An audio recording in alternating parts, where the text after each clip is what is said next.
चलें देखते हैं। तो शांति पर्व अपन ने उसमें पिछले वीडियो में भी पढ़ लिया था, लेकिन उसमें कुछ रह गया था। तो शांति पर्व में पाराशर गीता और हंस गीता भी प्राप्त होती है, मतलब पाराशर गीता का वर्णन भी शांति पर्व में मिलता है और हंस गीता का भी वर्णन मिलता है। यह बिंदु रह गए थे, मैंने यहाँ पर लिख दिए हैं।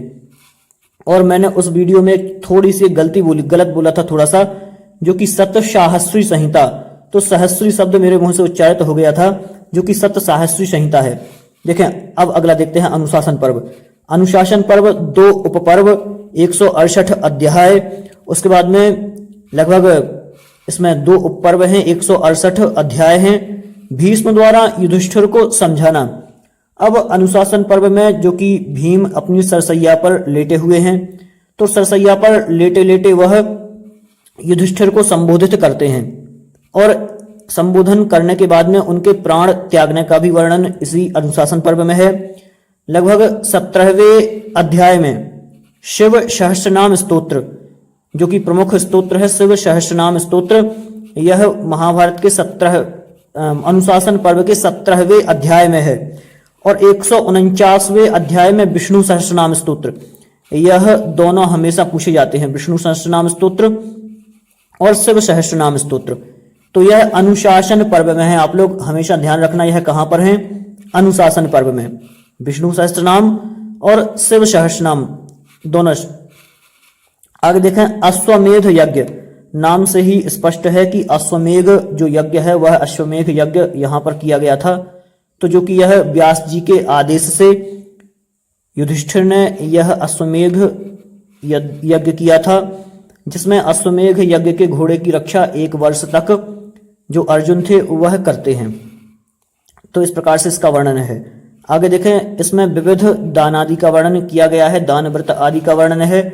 और इसमें अनुगीता नामक उपपर्व है, अनुगीता नामक उपपर्व इस अश्वमेध पर्व में विद्यमान है। देखें इसमें 92 अध्याय टोटल हैं इस प्रकार से। आगे देखें आश्रमवासी पर्व, जिसमें केवल 3 उपपर्व हैं। उपपर्वों के बारे में मैंने बताया था कि 100 उपपर्व टोटल इसमें हैं।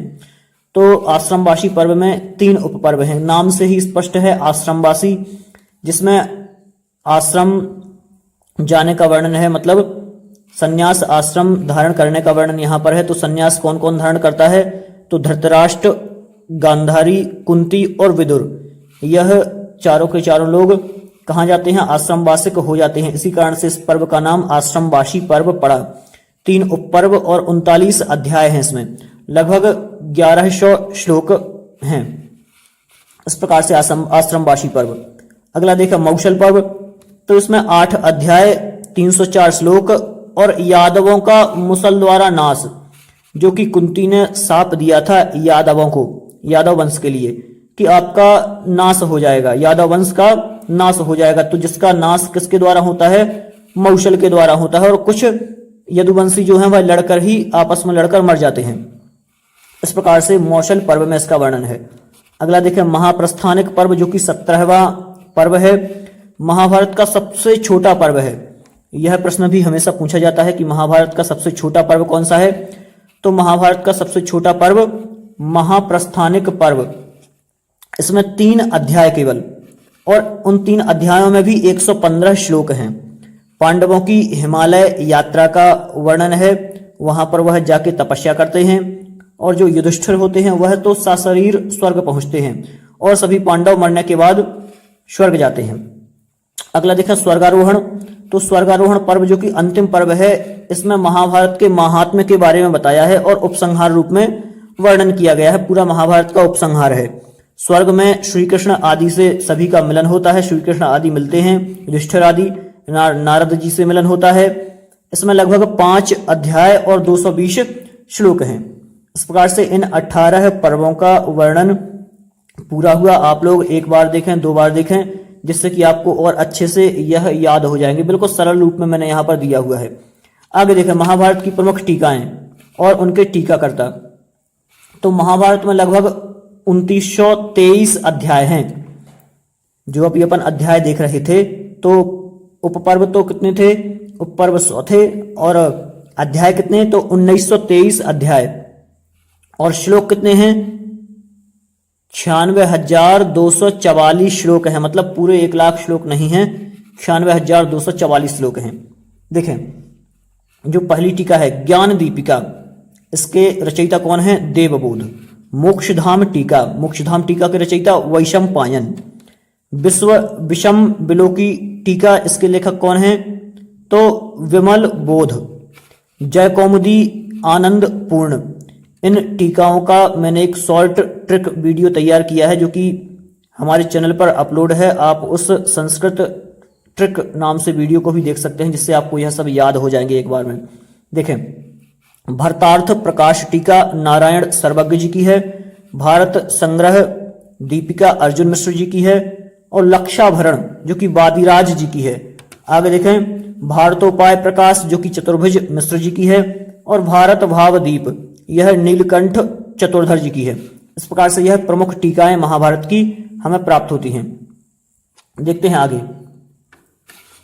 मैंने एक और चीज यहां पर दे दी, अलग से पहले मैं बता चुका हूं महाभारत में जो शिक्षाप्रद उपाख्यान हैं उनके बारे में। तो सबसे पहले तो शकुंतलोपाख्यान जो कि स्टार्टिंग में ही प्राप्त होता है। आदि पर्व में अपन ने पढ़ा था। शकुंतलोपाख्यान है जो कि 68 से 74वें अध्याय में प्राप्त होता है। दुष्यंत और शकुंतला की मनोहर कथा का इसमें वर्णन है। और अभिज्ञान शाकुंतलम जो कि कालिदास जी का प्रमुख नाटक है, उस नाटक का उपजीव्य भी यह आदि पर्व ही है। अगला देखें मत्स्योपाख्यान जो कि वन पर्व में है। तो इसमें मत्स्यावतार की कथा का वर्णन है। इसमें प्रलय उपस्थित होने पर मत्स्य द्वारा मनु को बचाए जाने का वर्णन किया गया है। बिल्कुल सरल उपाख्यान है, वन पर्व से है। देखें रामोपाख्यान जो कि यह भी वन पर्व में ही वर्णित है। लगभग 274 से 291 अध्याय के मध्य में इसका वर्णन है। और वाल्मीकि रामायण की कथा संक्षेप में इसमें बताई गई है। रामोपाख्यान में वाल्मीकि रामायण की कथा संक्षेप में बताई गई है। अगला देखें शिवी उपाख्यान जो कि यह भी वन पर्व से लिया गया है। इसमें 292 से 299वें अध्याय में इसका वर्णन प्राप्त होता है। इसमें राजा शिव अपने प्राण देकर भी शरणागत कपोत की वाज से रक्षा करते हैं। इस प्रकार से इसका वर्णन है शिव उपाख्यान में, राजा शिव का वर्णन है। और यह प्रश्न एक बार पूछा जा चुका है, तो आप लोग ध्यान रखें, राजा शिव हैं यहां पर, राजा शिव का वर्णन है। सावित्री उपाख्यान देखें तो इसमें सत्यवान और सावित्री की कथा का वर्णन है। उनकी पतिव्रत धर्म की पराकाष्ठा का वर्णन इसमें किया गया है। और भारतीय स्त्रियों का आदर्श रूप भी इसमें बताया गया है। अगला देखें नलोपाख्यान जो कि प्रसिद्ध उपाख्यान है, वन पर्व से लिया गया है। और जो कि नैषधीय चरितम प्रमुख महाकाव्य है। उस महाकाव्य का यह उपजीव्य है जिसमें नल और दमयंती की कथा का वर्णन है। लगभग 53 से 79 अध्याय के बीच में इसका वर्णन प्राप्त होता है। आगे देखें रामायण के आश्रित ग्रंथ। अब रामायण के न कहें महाभारत, मैंने गलती से बोल दिया। महाभारत जो महाकाव्य है इसके उपजीव्य ग्रंथ कौन कौन से हैं? तो बहुत सारे उपजीव्य ग्रंथ महाभारत पर लिखे गए, जिनमें से प्रमुख महाकाव्यों को मैं यहां पर बता रहा हूं। क्रातार्जुनीयम, शिशुपाल वधम, नैषधीय चरितम, भारत मंजरी, नलाभ्युदयम। इस प्रकार से तो क्रातार्जुनीयम भारवी की लिखी हुई है, सब आपको पता है। माघ जी की है। नैषधीय चरितम श्री हर्ष जी की है। भारत मंजरी क्षेमेंद्र जी की है। नलाभ्युदय जो कि वामन भट्ट वाण जी की है। और जो ऊपर वाले यह तीन हैं, यह तीन बृहत्काय महाकाव्य हैं जिन्हें बृहत्त्रयी में शामिल किया गया है। आगे देखें रूपक कौन कौन से हैं। नाटक मतलब तो दूत, घटोत्कचम, यह देखें यहाँ पर भास रचितम, यह भास के द्वारा रचे गए हैं। यह कर्णभार, दूतवाक्यम, पंचरात्रम, उरुभंगम, बालचरितम, मध्यम व्यायोग और धूत घटोत्कचम। इस प्रकार से अभिज्ञान शाकुंतलम जो कि कालिदास जी का है। वेणी संहार भट्ट नारायण जी का है। बाल भारतम किनका है? तो राजशेखर जो कि काव्य मीमांसा, आपने नाम सुना होगा, काव्य मीमांसा के रचयिता राजशेखर जी हैं। उन्हीं ने यह बाल भारतम लिखा है। अब देखें एक और यह है क्रातार्जुनीय व्यायोग है। क्रातार्जुनीय व्यायोग आपने नाम सुना होगा। नाटक, प्रकरण, भाण, व्यायोग, इस प्रकार से। तो उन्हीं में से इनके रचयिता कौन है? वत्सराज जी इसके रचयिता हैं। अगले देखें चंपू ग्रंथ कौन कौन से हैं। तो चंपू ग्रंथ में एक तो त्रिविक्रम भट्ट जी का नल चंपू, अनंत भट्ट जी का भारत चंपू और राज चूड़ामणि दीक्षित इनका है भारत चंपू। और जो पांचाली स्वयंवर चंपू है, यह नारायण भट्ट जी की रचना यहाँ पर प्राप्त होती है। अब मैंने यहाँ पर कुछ प्रमुख सूक्तियां दी हैं, जो सूक्तियां भी कई बार पूछी जा चुकी हैं। मैंने उन्हीं सूक्तियों को यहाँ पर कोड किया है, क्योंकि वैसे तो हजारों सूक्तियां हैं, लेकिन जो मुझे पेपरों में मिली कि यह सूक्तियां हमेशा आती हैं, उन सूक्तियों को मैंने यहाँ पर लिखा है। और पूछा जाता है कि यह सूक्ति किस पर्व से ली गई है, तो अहिंसा परमो धर्मः, जो कि कई एग्जाम्स में पूछी जा चुकी है, यह महाभारत के वन पर्व से ली गई है। अनृशंसम परमो धर्मः, यह भी महाभारत के वन पर्व से ली गई है। सर्वधर्माम राजधर्म प्रधानाः, यह शांति पर्व से ली गई है, यह भी बहुत ही प्रसिद्ध सूक्ति है। आत्मनः प्रतिकूलानि परेशान न समाचरित, सबसे ज्यादा इंपोर्टेंट सूक्ति है यह हमेशा पूछी जाती है। आत्मनः प्रतिकूलानि परेशान न समाचरित, इस प्रकार से। धर्मे भवत्युमर्हति, और देखें सूक्तियां इस प्रकार से भी पूछी जाती हैं, पर्व नहीं पूछते, केवल ग्रंथ का नाम लिख देते हैं कि यह किस ग्रंथ से ली गई है, तो उसमें महाभारत ऑप्शन में होता है। देखें धर्मे भवितुमर्हति वह, इस प्रकार से। यतो धर्मस् ततो जयः, दानम ही महती क्रिया, नास्ति विद्या समम चक्षुः, भार्या श्रेष्ठतमा सखा, यह भी बहुत इंपॉर्टेंट है। नास्ति विद्या समम चक्षुः, ध्यान रखना आप लोग इन सब सूक्तियों को।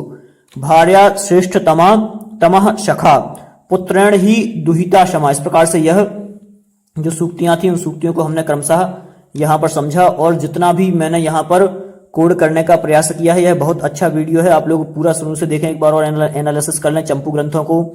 उसके बाद में रूपक कौन कौन से हैं, आश्रित ग्रंथ कौन कौन से हैं, रोचक आख्यान कौन कौन से हैं, इस प्रकार से। और यह टीकाएं मैंने यहाँ पर दी हुई हैं, और यहाँ कुछ पर्वों का वर्णन किया है जो कि रह गया था। तो इस प्रकार से आपको यदि हमारे वीडियोज अच्छे लगे हों तो आप लोग सब्सक्राइब जरूर करें, जिससे कि आपको सीधे हमारे वीडियो मिल सकें, और हम लोगों को भी उत्साह मिले कि हम लोग और अच्छे से अच्छे वीडियो बना पाएं। नमस्कार दोस्तों।